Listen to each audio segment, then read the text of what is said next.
வணக்கம் நண்பர்களே, நான் உங்கள் ராதன் பண்டிட். நண்பர்களே, இந்த வீடியோ ஏப்ரல் 4 2026 அனைத்து ராசிகளுக்கும் எப்படி இருக்குங்க வீடியோ. இந்த நாள் எப்படி இருக்குன்னு கேட்டனாங்க. ஏப்ரல் 4 சனிக்கிழமை, துதிய திதி, சுவாதி நட்சத்திரம், துலா ராசி, குருச்சந்திர யோகம், மகாலட்சுமி யோகம், ராகு சாரத்தில் சந்திரன். மேசராசிக்கு எக்ஸலன்ட். அதில் பெரிய வெற்றி அடையலாம், பணம் கிடைக்கலாம், நண்பர்களோட வாழ்க்கை அழகாக போகலாம். ரிசர்வ் ராசி பொறுத்த வரைக்கும் தொழிலுக்கும் பர்சனல் லைஃபுக்கும் எக்ஸ்ட்ராடினரியான ஒரு நாள். முயற்சி பண்ணுங்கள், எந்த தடையும் தாண்டி வரலாம். மிதுன ராசி பொறுத்த வரைக்கும் பெயர் புகழ் மரியாதை, லாபம், வெற்றி, வெகுமதி, குடும்ப விருத்திக்கு ரொம்ப நல்லா இருக்குது. கடகராசி பொறுத்த வரைக்கும் அலைச்சல், டயர்ட், கவலைப்படுறீங்க, ஆனால் லைஃப் நல்லா போகுது. நீங்கள் சிம்மராசி பொறுத்த வரைக்கும் ஒரு எமோஷனலான ஒரு சக்ஸஸ்ஃபுல் டே. ஆனால் உறவுகளுக்கு உரிய நாள்னு சொல்ல முடியாது. கணவன் வாழ்க்கை, நண்பர்களுக்கான நாள் இல்லை. ஆனால் தொழிலில் கஷ்டப்பட்டீங்கன்னா நீங்கள் நல்லா ஜெயிக்கலாம்.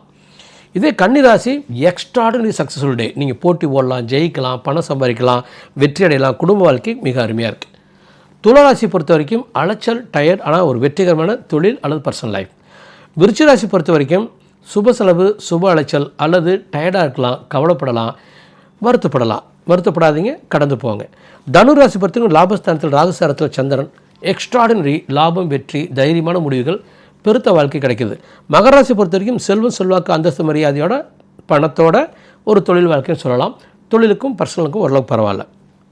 கும்பராசியை பொறுத்த வரைக்கும் அலைச்சல், ஆனால் அற்புதமான வெற்றி. கன்னிராசியை பொறுத்த வரைக்கும் அதிகமாக டைம் எடுத்துக்கலாம், செலவாகலாம், கவலைப்படலாம்.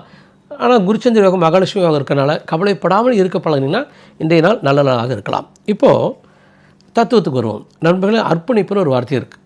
அதுக்கு என்னென்ன அர்த்தம்? கடவுள்கிட்ட நம்ம அர்ப்பணிச்சிடலாம், நம்ம அப்பா அம்மாட்ட நம்ம அர்ப்பணிச்சிடலாம், நம்ம கணவன்கிட்ட நம்ம அர்ப்பணிச்சிடலாம், நம்ம மனைவியிட்ட நம்ம அர்ப்பணிச்சிடலாம். அர்ப்பணிக்கணுன்னா நம்ம வாழ்க்கையை, நம்ம விஷயங்களை அவங்ககிட்ட அப்படியே கொடுத்துட்டிங்கனாலே நீங்கள் ஜெயிச்சுருங்க. எப்படின்னா, ஒரு விஷயத்தை நீங்கள் ஆள் மனதுக்கு எப்படி எடுத்துகிட்டு போகிறதுனா, அந்த விஷயத்தை நீங்கள் ஹேண்டில் பண்ணலை, ஆனால் அது உங்கள் விஷயம், கொஞ்ச நாள் ட்ரை பண்ணிங்க, ஹேண்டில் பண்ணாமல் விட்டுட்டிங்கனாலே அது ஆள் மனதுக்கு போயிடும். அல்லது கடவுள்கிட்ட விட்டுட்டிங்கன்னா ஆள் மனதுக்கு போயிடும், மனைவிட்டு விட்டுட்டிங்கன்னா ஆள் மனதுக்கு போயிடும். ஆள் மனதுக்கு போனாலும் நீங்கள் ஜெயிச்சிடலாம். அப்போது யாராச்சும் ஒருத்தர் நம்பி வாழுங்க, நீங்கள் வெற்றி அடைவீங்க. நன்றி மகளே.